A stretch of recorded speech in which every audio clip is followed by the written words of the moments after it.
You work hard for your money, so let your money work hard for you.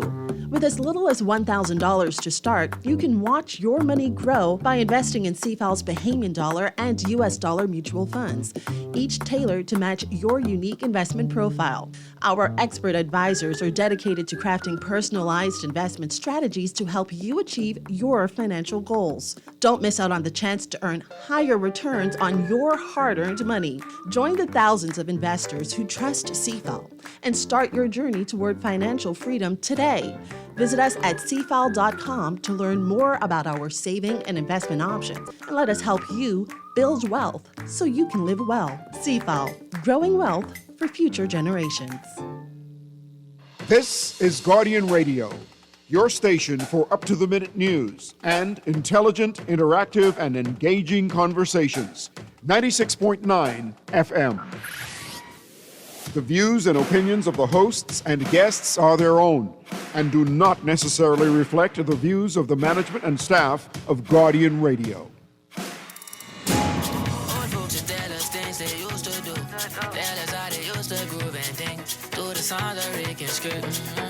They say our generation lost our roots and things. There's a part of me that wants to sing songs they grew up on and things. They records keep going and they try put it in our coffin. And this thing give you that feeling.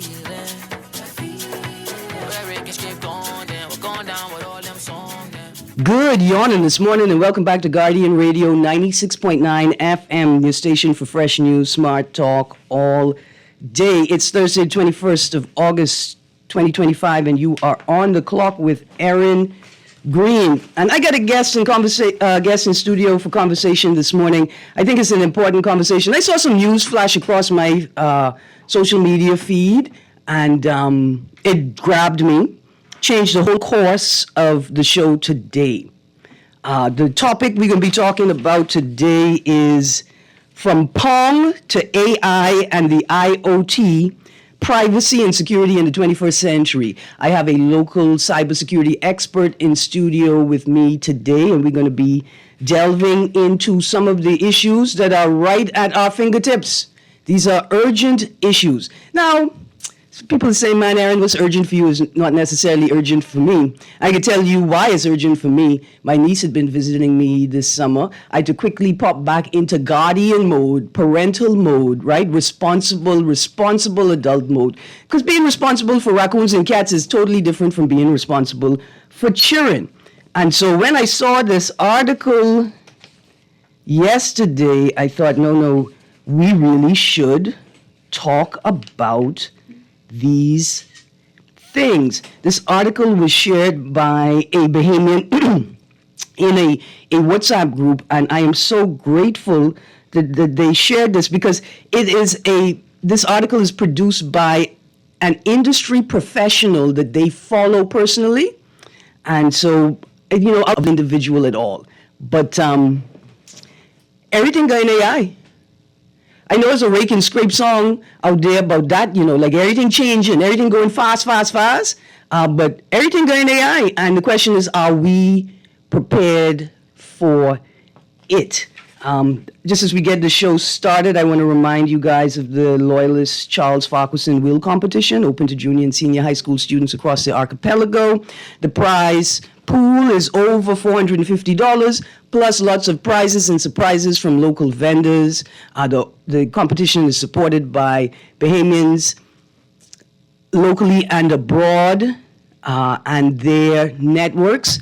And it is organized primarily by Mr. Dennis Carlton Bethel, a regular caller on the show. You'll hear me and Uncle tussling sometimes, but always glad to hear his contributions. And I'm so thankful that we see more and more Bahamians trying to build an ecosystem or environment for young people so that they could possibly have the experiences that we older Bahamians had, right? Positive experiences. We ain't trying to replicate only positive experiences. So to play the game, you call in, let me know you want to play the game. I'm going to transfer you to the producer, and you're going to give the producer your information, your name, your school, the grade you're going into, or the grade you just left, and the correct answers.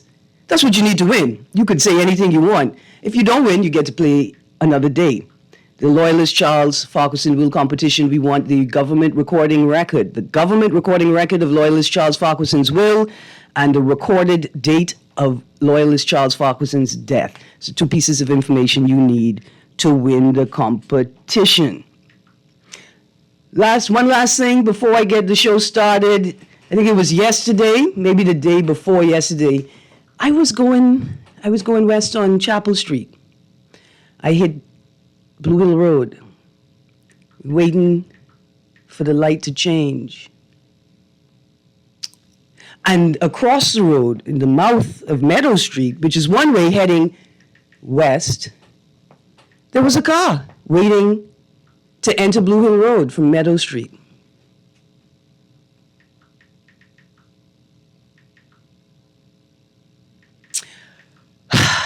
I want you all to I don't need you to understand anything. It's, you'll buck up. We're not taking this thing seriously at all. And Royal Bahamas Police Force, it's not like I'm snitching. Like, how could I snitch? If you see it at the same time that I see it, then me telling you it is not snitching, right? That ain't snitching. But we could all see that the dereliction of duty in terms of traffic enforcement has had cascading consequences, right? You ignoring people stopping at stop signs has led to far bigger problems. Now, I's a revolutionary, but Sankofa, you turn around, you pick the best of the past and you pull it forward. I had a Bahamian neighbor of European descent. She'd tell me, look here, you take care of the pennies and the pounds to take care of itself. Because she used the word pounds instead of dollars, I reject that initially. I reject it. This old white colonial foolishness you talking, right? But replace pounds with dollars. If you take care of the pennies, the dollars will take care of themselves, right? Took the edge right off. If we ensure that we get the small things correct, then the larger things will take care of themselves. You don't think we have a problem? You don't think it's a crisis that people don't stop at stop signs? One guy that I was behind yesterday as you ran the stop sign quickly past, Peck Slope onto East Hill Street. Corps of Diplomats, I'm not going to call the number because y'all have special rules and I want to make sure I don't break them for bringing attention to problems in my own country. But the point is, right, that while we have been telling ourselves running a stop sign is no big deal, you have a bunch of other people out there that said, well, if ignoring a stop sign is no big deal, then ignoring other types of stop signs is no big deal as well. I know you all have seen the plethora of stories in the media involving sexual violence in young children. What do you think the age of consent is? It's a stop sign. That's all I'm saying. It's a stop sign. Age of consent is a stop sign. But remember, y'all said we don't check for stop signs. And there's some of us in this society who said, hold my beer. I shall join you in that campaign of not checking for stop signs. Anyway, we're going to make our transition. Here's why I want to talk about that. Because, see, we're about to talk about some high-tech, that's young people talk, high-tech technology.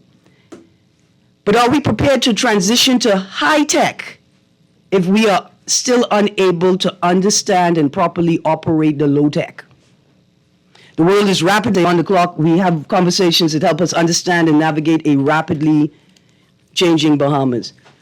We have conversations to help people understand the world as it's unfolding ahead of them. And I have a guest in studio, a local cybersecurity expert that I've asked to join me today in this conversation, exploring some global movements that definitely have large local impact and how we can figure out how to navigate this new world, this world of new technology, high tech even. Good morning, Ms. Thompson.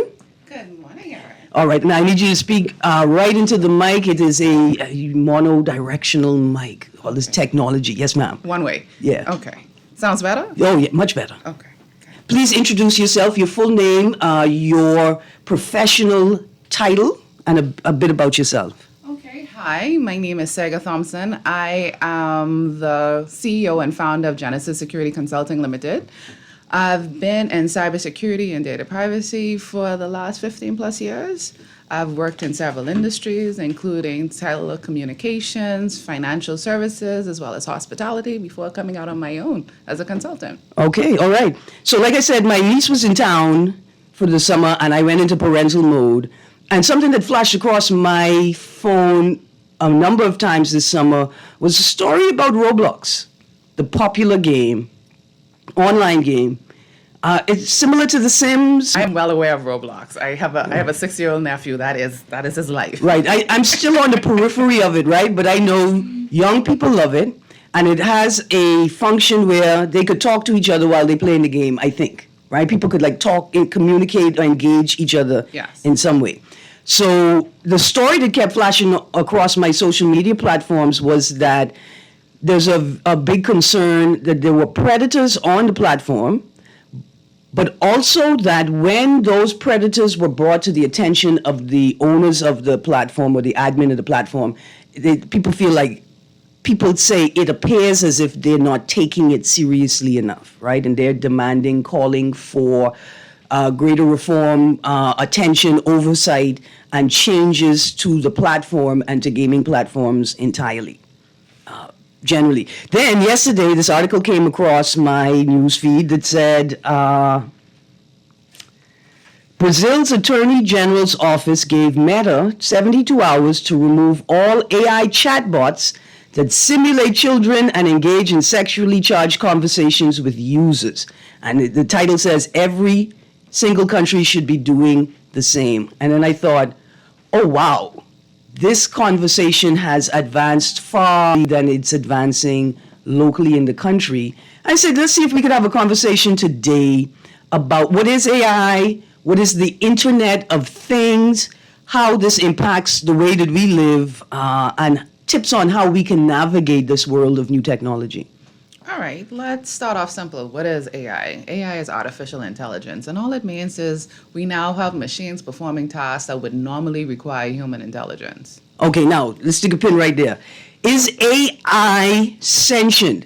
Does it have its own sentient? Does it have its own feelings and capacity to reason, like without a program, I guess?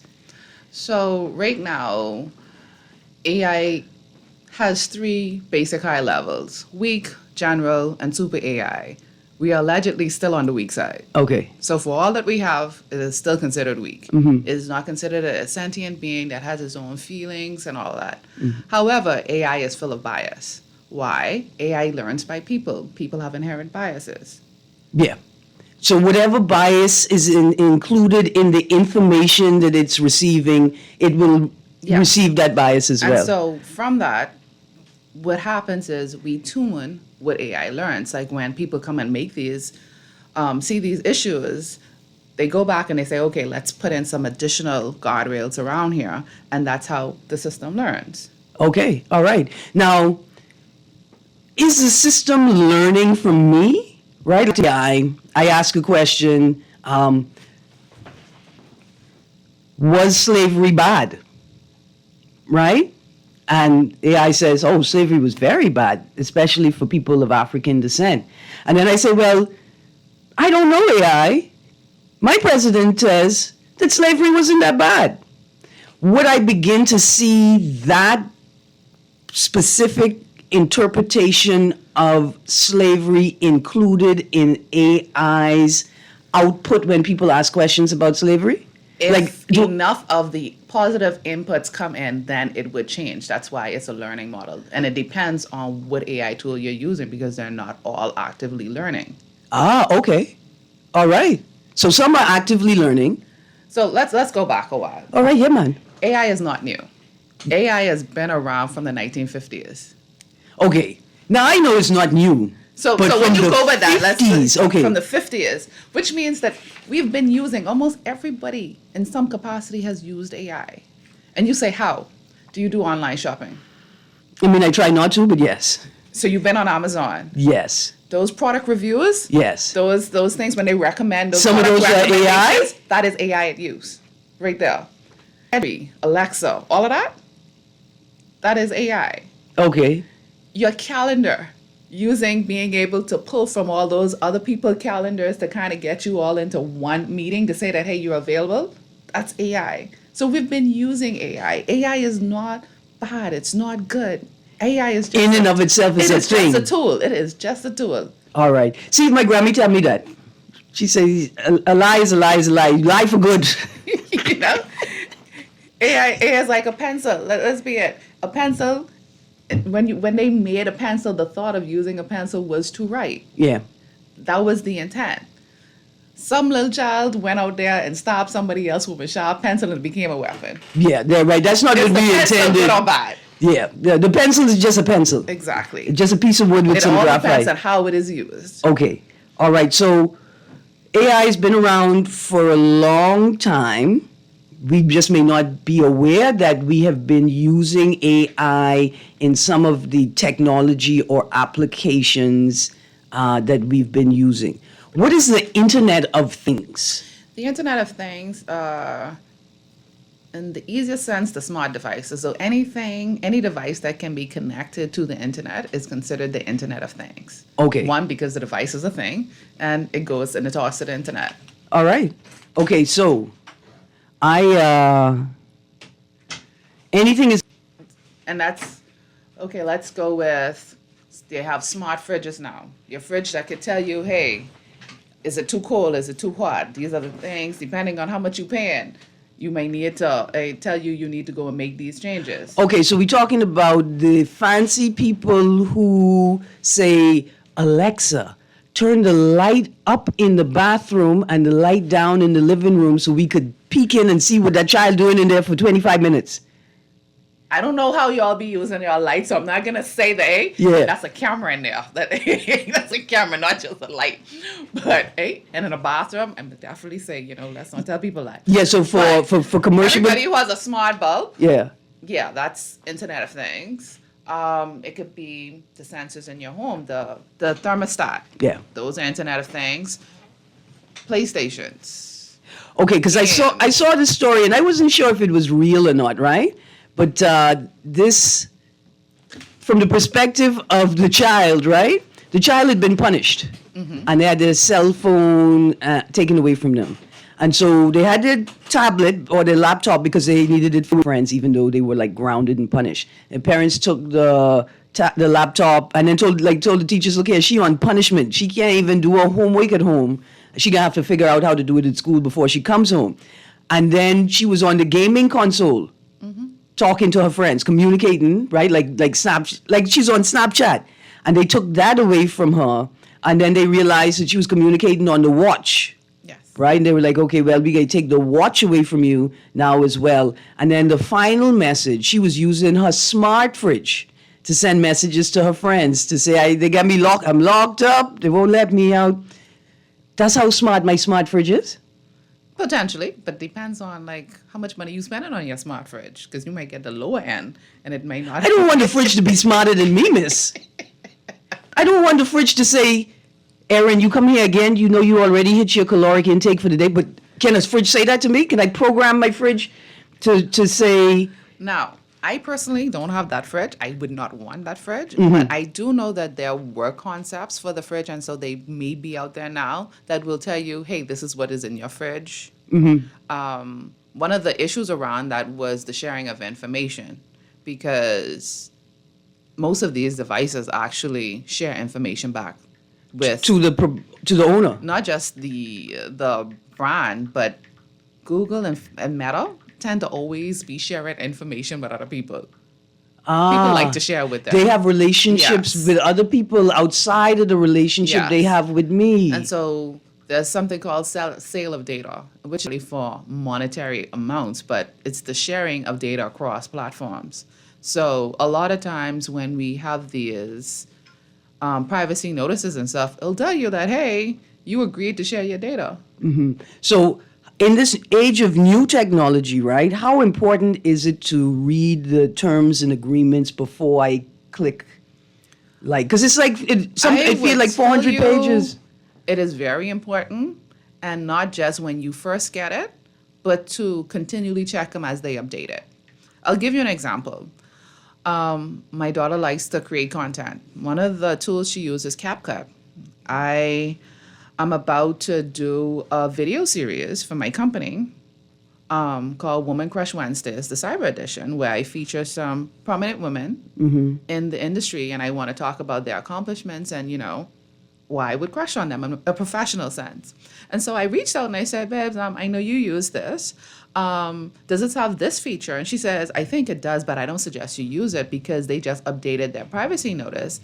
And they now say that any content that you create on their platform is essentially theirs because they have the right to share it. Zoom, right? Oh, no, Zoom, I just meant the Okay, because I know Zoom. Not Zoom, the platform. No, Zoom included that I have it as an example. Yeah. So they do stuff like that. So you may start off, and even when you're getting apps, you realize that an app will turn around and most apps ask you to access your contact log. Yeah. Why you need to see my contact? Yeah, you don't need to know who I don't. But if you deny it, you can't download it. Now, the way around that is you give them the permissions, download it, and then you go back on the back end and you take them all back. Okay, yeah. Because you can do that. Okay. And so these are things is there a place that I could go? I'm a parent. My oldest child is going into teenhood. Is there a place where I could go to learn all these things? I like to tell you Google is friend, but I now think that we're in the misinformation era. You're right. But a lot of, if you go to phones, like your Samsung would tell you that these are your privacy settings and this is what you can do. If you have children under age, all of them have parental controls on it that would allow you to, what they can do, what apps they can download, all of that. Okay, so I know this question wasn't on the list of questions, right? But is it time for the Ministry of Education in conjunction with the Ministry of Information in the Ministry of Social Services, Information and Broadcasting, and maybe the Ministry of Foreign Affairs to collaborate to put on a course either in the curriculum form, extracurricular activity available across schools for this sort of tech training? I believe that at this point, computers are being used everywhere, so there should be at least a computer curriculum. I say that because I've been out of the education for a while now. Yeah. And back then, it wasn't mandatory for me to do a computer class. Yeah. But at this point, I feel that every student, especially even from primary school, should be having that class, and a part of that should be cybersecurity awareness. Yeah, I want cybersecurity awareness. I want kids to have to, as a part of a class, read through an entire terms of agreement, identify the key terms, things that may be problematic, things that people may want to opt out of, and why. Like just pass it generally, no particular perspective, and then present to a class, right? That they can comprehend the terms, they understand what they mean, and the implications of the decisions they make, right, on the platform. Yes, all of that should be included in that. But there's so much more in security awareness you have to cover because passwords are always important too, because even when you think about the Internet of Things are when they buy someone you know. It's not going to be by, there could be some, that is true, because a lot of things happen because people are bored, but it's probably going to be a neighbor. Yeah. Like, when everybody had Wi-Fi get up, it's most likely the neighbor. But if you have a weak password or an 8-character password, odds are you're gonna get hacked. Yes. And don't think it's dangerous to think that all hackers either wear suits or they wear cargo pants, right? Like they either wear suits or they're in a criminal enterprise. Some hackers look just like your next door neighbor's son. 11, bored and smart as get out, and nobody figured out what to do with his brain except him. And now he hacking neighborhood networks. That is true. Yeah. So you have now with technology, I think we have to get to the kids earlier, not just teach them how they're doing, because kids will sit down and figure out how to do almost anything with enough. And so it's important for us to kind of teach them, the do's and the don'ts, the rights and the wrongs early so that we don't run into these problems later on. Absolutely. So I had the question here that said, how hackable is my home, right? But then I want to ask you sort of the question in the reverse, because I just had the image of baby-proofing a house. How easy is it to protect my home from hackers? It's relatively easy. Protection normally comes in for these things, simple things like passwords. Passwords is always like the number one. It's like putting a lock on your door. And put a password on every device, or make sure you just have a strong password on your network. I have passwords on all my things. Good. Recommended passwords on all devices, right? But you know they use like tags on everything. Yeah. Passwords on everything. Okay, all right. No, for that. Smart toothbrush, put a password on it. I mean, you just be surprised. Yuri, why you look at me like that? First of all, I brush my teeth 3 times a day, okay? You look at me like I was estranged from the truth. Sorry, sir. I see you have a number of callers. Yeah, I can come to caller right but now. I'm thinking at home, I have my Wi-Fi open. And the reason I have it because I keep on forgetting the password and I keep on What you getting mean open? No password. I mean, okay. And now you're saying you need password on everything. And I said, but I have it open for a reason. And plus, I'm not a mean person. I like sharing. If the neighbors don't have... Okay, let me ask you this. Go ahead. Let me ask this question. Do you ever do online banking from home? Yes, I do online banking from home. On your Wi-Fi? On my Wi-Fi, yeah. That is open. That is open. Okay, let me tell you What you trying to say? Oh, let me tell you what that's like. That's like walking down Camp Road with $1,000 tennis on. No, because if I see a boy walking down Camp Road, $1,000 tennis on, all kind of bracelet, and all kind of money, just dripping with money, Begging to get robbed. I tempted to rob you. I tempted. I know how my open password get involved in my bank. I don't understand you trying to say. Okay, well, let's stick a pin. So first, when we come back from this caller, the first question we have is, what you mean how you could hack my banking information from my open Wi-Fi network? But we can go to the caller, see what question the caller has. Good morning, caller. Good morning, y'all. Can you hear me? Yes, I can hear you. Okay, Miss Greene, and good morning to Mr. Leary. What's the lady name? Miss Thompson. Miss Thompson, good morning. Morning. Okay, Miss Thompson, sorry, but I don't know if I'm moving off the topic, right? But lately they were saying that this. I mean, I don't know if I'm moving up. You know, you heard about the roadblock with the children's play? Roblox, yeah. I referenced that earlier in the show. I missed that. Yeah. I must have started less than 15 minutes after you start. But they were saying they could start doing a dating app on it. Okay. People to be able to date. And I was wondering if that's necessary. If this is something you agree to let the children continue to play. Which games you think we should not encourage them? And I mean in the games on the PlayStation. I mean just on these computers and laptops and the phones. Okay. And they get this thing where they say they want me to use my card to get them some bucks. So child-focused games and in-app purchases. I got you. It may roadblock. Roblox. Yeah. I was wondering if you think that's a good idea to encourage them to do. Okay, we're going to get to that in the conversation, Papa. You stay tuned. I got a whole little segment on that, okay? Okay. All right, thank you. And don't worry, you always sound proper, like taking your call. Let's go to the next caller quickly. Good morning, caller. Hey, good morning, Ms. Greene. How you doing? Good, thank you. Hey, really, yeah. I want to advise the public, right? Because I'm actually addicted to online shopping. My bank account get hacked at least twice a month. Every single month, I got to go there and change my card. Seriously. It's ridiculous. You've been serious? I'm being dead serious with this. Okay, can I talk? I'm warning the public what to do is, right? I have a way to do this now. Just have a card and use that particular card just for shopping alone and just load up the cards as you purchase. All right, I got you. I just addicted, so I just find any dumbness to buy. I'll go buy on Walmart and just buy cookies. Yeah, and you don't call me. I can't believe it. That's what you be doing. And you don't never call me for snacks and tea. Great point.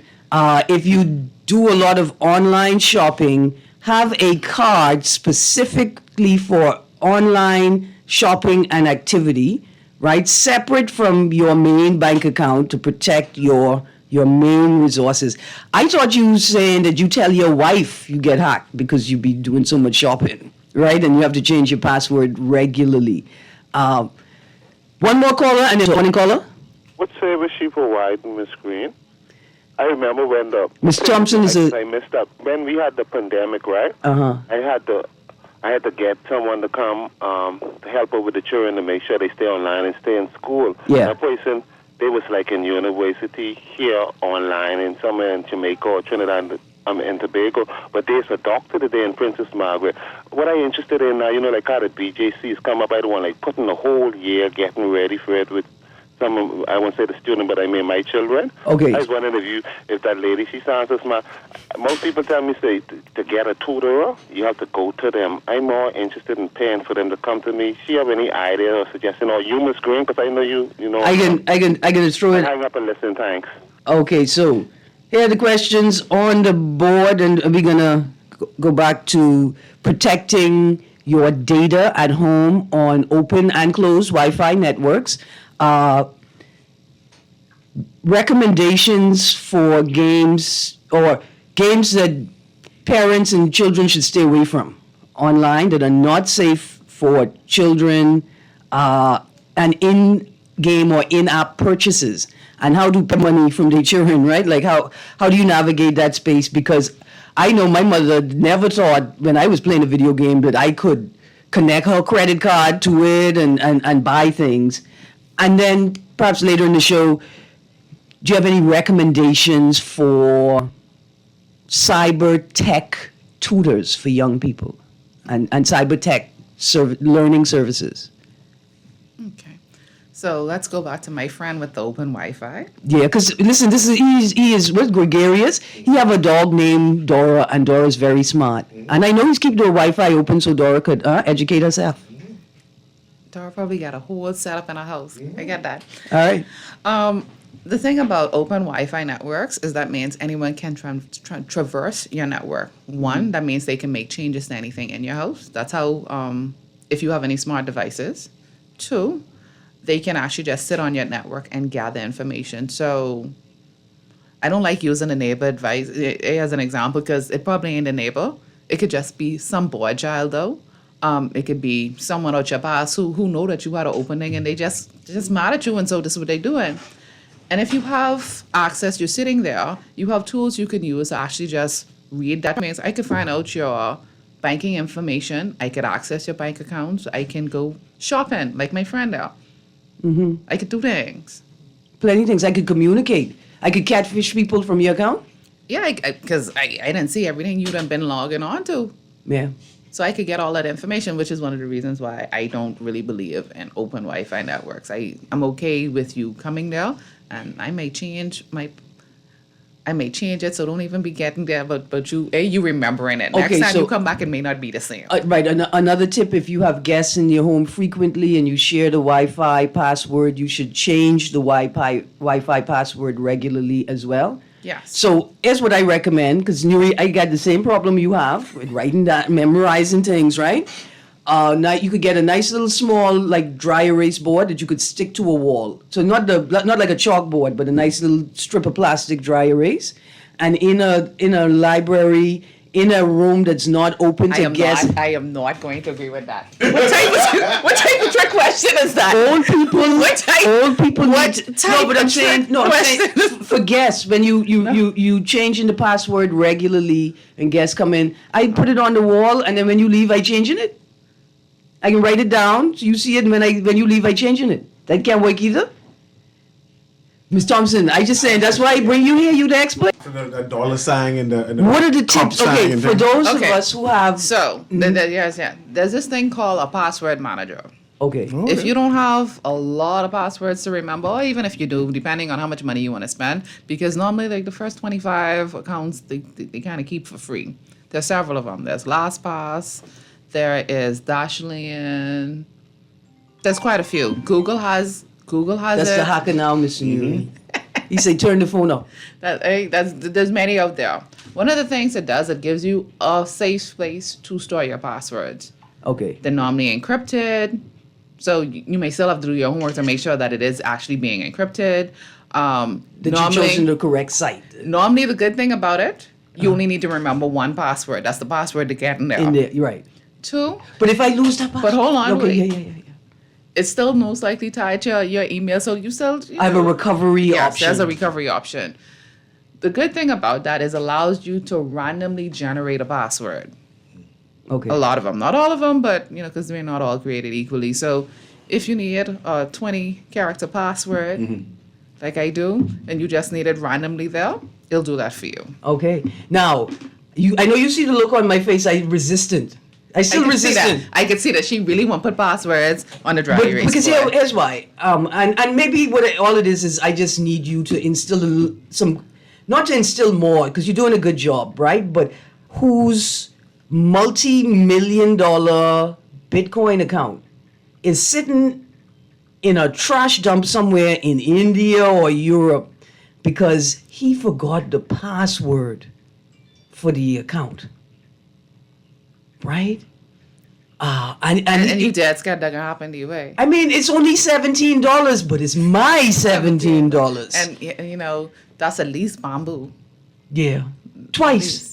Depending on what you're getting, yeah. Yeah, I don't like people, so that's twice. But what I'm saying is, we can find free paid password manager services, and this is recommended for people with businesses, professionals, business like corporate businesses. Yep.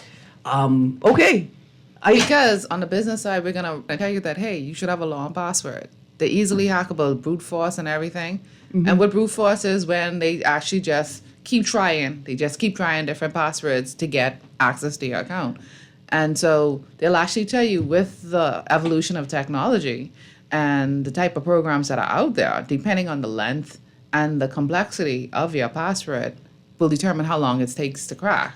And so I was just thinking, everything has shifted because I just got to remember these passwords. Once I remember these passwords, I'm safe. And the longer I have the password, the easier it is for me to remember. But it turns out with this new technology, the longer I have the password, the easier it is to hack. Because with AI, all they need is an algorithm, and they're just cracking. They're just like they're using technology to do the try a code until it fits. So now I have to wipe that whole, get a piece of paper and write the password down because I need to be prepared to change. Because if you writing it on a paper, then odds are someone can just find it. So gone are really the days where you are encouraged to constantly change your password. Okay. So the National Institute of Science and Technology, also known as NIST, it's a US-based entity, a few years back, said that you don't really need to change your password every 30 days. As if you realize your email passwords, depending on how long you've had it, you may have had, I have one email password that I have had for more than a decade. But it long, and it complex. So it's the complexity of the password All of it. that's going to save you. Like I said, they say the longer it is and the more complex it is, which means you have capitals, you have numbers, you have special characters, you have length. The harder it is for someone to crack. When you start doing things like putting your name, this is sicker. People can try that out because, or being tricked into giving up, or not even tricked because you go there and find out when someone's birthday is half of the time because, we got to celebrate our friends them. And then we can know about your dog named Doris. And all of that. Security questions. Yeah, so half your security questions right there. We know who your ma is. We know your cousin them. We know you grew up on Fitzland. So, we put all that together and they can be the first set of things that we use to try to break in with. Yeah. But if you start going random, today is a good day. Change out your O's for zeros. Throw in one pound sign, one exclamation, couple underscore here. Like, I got you. Make sure there's a capital and not just the first letter. Like, throw an X capital somewhere randomly and they're like, because capitals matter in most cases, things like that. Just to throw people off. All right. Confuse the enemy. Yes. Producer, let's prep that call and then let me read this text. Erin, the other day you said when the electricity goes off, all services could go down and you might have to go to the neighbor and ask for their Wi-Fi password to contact BTC support. Treat your Wi-Fi like a sanitary device. Don't let nobody on it. But then how I could... Hold on. If BPL down, how come your neighbor got generated? Because they fancy. They get generated. And solar. But they good. They nice people. See, they lend me the Wi-Fi. They good people, right? And these are the things that I want to come up, right? Like, I got great neighbors. They share everything. But maybe I need to realize that I can't expect my neighbor to share their Wi-Fi password with me. Sharon ain't Karen all the time. Yeah, and then Okay, I call it coming to you right now. Then there are the security risks. Like, I don't know what you'll be doing on it. What if you looking at porn or worse, child porn on my Wi-Fi network? And Okay. What if they get hacked? Or not even that. What if they end up with a malware attack? now that's on my Yep, network. everything on you. All of you are infected. It's Yeah, like, Texas said if they infected, you infected. Yes. See why I say we have to do classes? Okay, let's go to the caller. Good morning, caller. Good morning, and thank you for taking my call. Absolutely. Yeah, Ms. Thompson, I have a question for you. I really enjoy listening to your tips and tricks. I think I'll make my password a whole Bible page long to get around that. But I'm having a discussion with some friends of mine. We're going to be trying to talk about how we're going to move from this digital platform to the quantum leap pretty soon, as we're doing now, where you can be in two places at the same time kind of thing. We were saying that, the invention of AI would be the last invention that man has ever made. The argument that rebuttals that was this, and I want you to respond to this one. It might not be the last invention, but the last invention humans need to make. Here in the age of consent is the stop sign. I enjoy that. Yes, sir. So how do you respond to the last one that man ever made, comparing it to the quantum leap that we're going to make soon? That the last one that we need to make. Where would AI be taking us? Places where we really can't stop it from taking us? You know what I mean? I don't think I agree with that. Why? Okay. Invention is the mother of necessity, if I remember. I think the Necessity quote is the is. mother of invention, yeah. I think that, let me start with this. I use AI. I'm not against it. I'm not for it. I use it, though. I would put it like this. So I'm not telling people they should use it. I'm not telling people they should not use it. But my overarching issue about AI, and this is just facts, is what's going to happen to the people at the end of it. And I'm not saying it to say, hey, people be afraid or the risks of jobs, but this is, if you go back to the assembly line, this is what happened. When the assembly line came in, lots of people lost jobs. Things that came around that necessitated that other jobs had to crop up. People had to do other things. AI is in the almost 75 years that it's been around, other inventions have come, other inventions have gone. So what is to say that it will not happen? Will humans rely on AI's capabilities to help them create the new inventions? Probably. Does it mean that will always be the case? Not necessarily, because someone could still brainstorm. Brainstorming is still a thing. AI is compiled from great minds. So stands to reason that there will still be great minds. And if we are not working in traditional jobs and traditional means because of AI, then we have to think of other things we have to time do. to think of other things So to do. there's always that chance that we will still create, we More will and still beyond. invent. And, everybody is still not on the AI train. Some people say that AI is a shortcut and they want people to use by-hand methods and by-hand vision to create things. So I still think there is still going to be a lot of room for creation and invention going forward. And I think there's the need for it, and like you said, there's a human will demand it, right? And then we see like the Nordic schools who took the first leap into technology and education. They're pulling back to a balance, and they're saying, "Oh, look here, we now see the need for by hand, for kids to be using their hands in the learning space, holding pens, holding pencils, right? Reading, reading I think from it's paper." always good. There's a real reason why we learn things a long way. People in my generation, if the lights go off, we know how to still function and do things manually. We understand the importance of manual processes because things fail. Oh, look here, we're coming right back to that point. That sort of, because that point right there is like there's a demarcation of generations, right? Like our generation and knowing the manual way to do things. So let's go to the phone line quickly. Good morning, caller. Good morning, caller. You still there? I missed you. I'm so sorry. Good morning, caller. Good morning, caller. Okay, I'm sorry I missed you guys. I'm gonna get to the text line in a second. This is a thing that I've noticed. Like, young people seem to be lost when the tech dies, when the power goes off. Like you say, they They don't know how to light a stove, electric stove, without the. What them matches things, what the What thing you- says. what we going to do, right? I'm not sure if we realize that we can't, as adults, as the older generations, we can't just give up the manual. We also have to show our young people how the manual and the automatic work together. Let's go to the phone line quickly, producers. Try catch these callers. Good morning, caller. Yes, good morning, Ms. Greene, Mr. Newey, and to the young lady. Morning. You know, I just wanted to highlight some things, and I was hoping to see Alan McCall because, you know, I've had these type of discussions with him. And so I'm glad the lady mentioned how far and how old AI is, but I don't know if she's familiar with an article released by Dial Press in 1967. It's called Silent Weapon for Quiet Wars. And so it's not since the invention of the transistor and the capacity to store vast amount of computations that they are able to write these algorithms. Now, obviously, I like what she said. If man is feeding algorithms into the AI, then it's obviously man behind the intention of the invention. So why is it that we shouldn't be worrying if they had these movies socially engineering us for AI to destroy us? Basically, it's them wanting to destroy us. They want to replace us, but I wanted to blog this from 10 years ago when C. Allen and Miss Malcolm was on the show, and I didn't want to scare out humanity.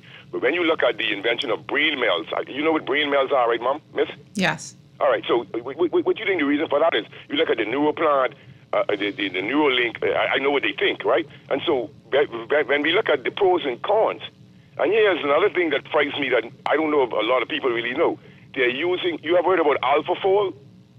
No. Not sure. All right, well, AlphaFold to write new genomic sequences. And so I asked AI one question from I saw it pop up on my phone because I didn't put it there. So that's what frightened me also. So I asked AI one question.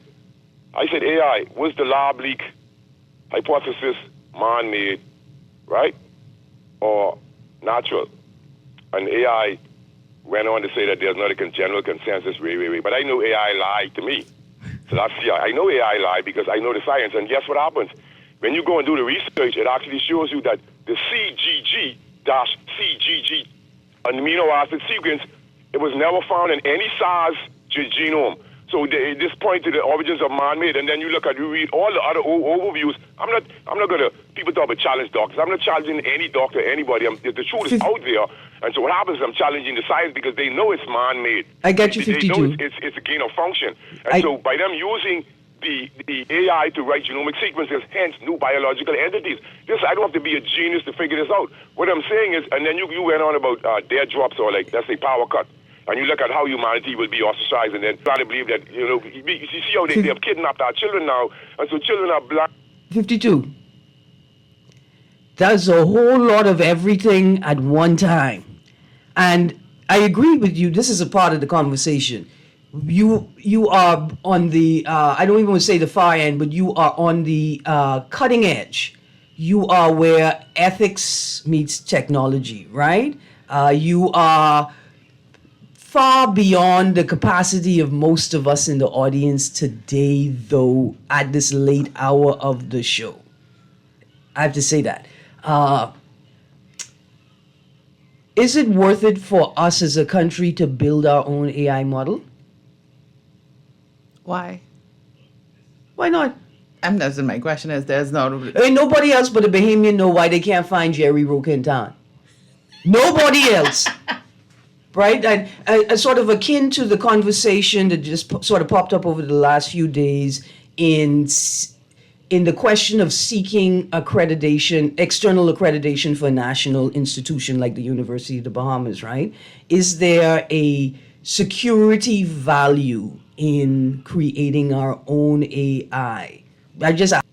I'm not going to go yay or nay on that because it all depends on what the intent is. Okay, I understand. And this is what I'll say towards the caller's question. When things are created, going back to the pencil, there is an intent. Mm-hmm. How it is then used is completely different. And people need to understand. He brought up the brain meld. And this is basically, I think this would be similar to the tech that they used in China. And they tested it out on primary school children. Mm-hmm. It's a neural link, essentially. Mm-hmm. And it was used to determine children's, how much they paid attention in class. Okay, so the device is assessing, measuring activity in the brain. It's not putting information in the No. brain. Okay, cool. We ain't gone there yet. Hold on. Let's just go for it because the technology is out there for a lot of things. But if you think about the intent was to try to find ways to make sure people stay engaged, especially children. It was the thought behind it was to enhance learning. If you sit down, you think about how it could be applied to adults, the rewards and punishment systems that it could be applied to working adults, people who spend half of their day surfing the web. It's And it goes down to where do you draw the line? Okay, so yesterday we talked about the Democratic representative in Texas who all of the Democrats didn't go to work because they don't want to let the Republicans have a vote. Bang. And so when they finally came to work, they made them sign a consent form to say you'll have a police officer escort you between now and the next session to make sure you come back to work. Like you trying to force me to be engaged. Kind of, sort of. That's kind of where that went. But other tech is, let's say, they have think to move technology, also Neuralink. Okay, now is that for people with mobility issues Yes. primarily? Yes. Right. So it says that the thought behind it is your body is impaired, but in a lot of cases, your mind, your brain waves are still trying to send signals. And so AI is supposed to be trying to bridge that gap to actually get you movement or even think to speech. I get you. think it, you can't communicate, and now we're now able to understand. Right, but on the far extreme, on the you unwilling participant, see, in your national development program, I don't have to go to work. If I want to be poor and sit on the side of the road or in the bush, I don't have to go to work. But you telling me that like there's technology that could send impulses to my brain that causes my brain to give instructions to my That's body. not what I said. Okay, I just saying. I mean, on the Said- extreme, on the extreme side, Far we're extreme. saying that because it is technology, all technology is technically, possibly hackable. you could use, and you could also use it for unintended purposes. The intention can always be subverted. Now, Ms. Thompson, we all out of time. I love this because it means we got to have you back. And I'd like to engage you possibly. We can talk about it in a series because we got lots to talk about. We have got lots to talk about. Just as we end the show, give people your contact information if they're interested in asking you questions or directions to more information. Well,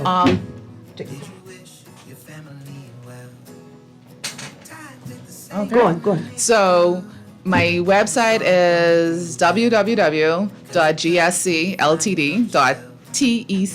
Tech. All right. Thank you very much for joining me this morning. Just as we end, Ms. Greene, why you call men uncle, but you don't call women auntie? I will tell you right now, Texter, why I call men uncle. Because sometimes I feisty. Sometimes people will say, well, you think me and you is company. And I call them uncle so they'll know that I don't think we're company, uncle. I just think that I could challenge you in this space on these issues, but that don't mean I think we is company, uncle. That's all. Y'all have a great day, Bahamas. Guardian Radio AM with CA News up next. Birds in the cage, on the highway working like slaves. It's a con, it's a ruse, it's a gaslight. When it comes to hearts at Cleveland Clinic, you can't miss a beat. You seek the best care possible. Work and leave no stone unturned to get to the heart of the matter.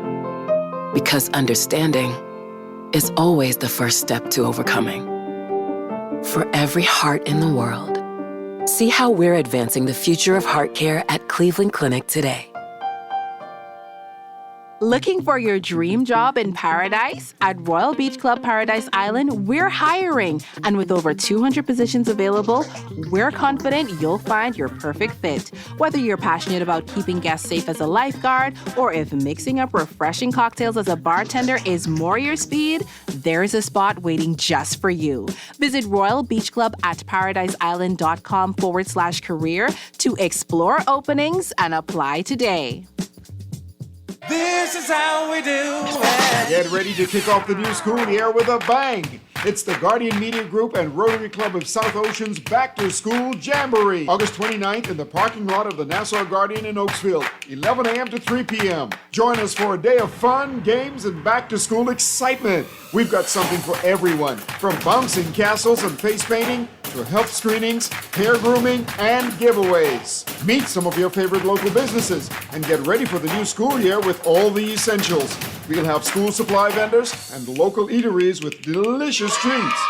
Don't miss out on the fun. The Guardian Media Group and Rotary Club of South Ocean's Back to School Jamboree, Friday, August 29th at the Nassau Guardians parking lot, 11 a.m. to 3 p.m. It's the perfect way to celebrate the end of summer and get excited for a great school year. See you here. Brought to you by The Walking Clinic, Boss, Alive, FML, Asa H. Pritchard, Nassau Agencies, Original Parties, Caribbean Bottling Limited, Purity, Ari the Artist, Little Caesars, Marco's, Wendy's.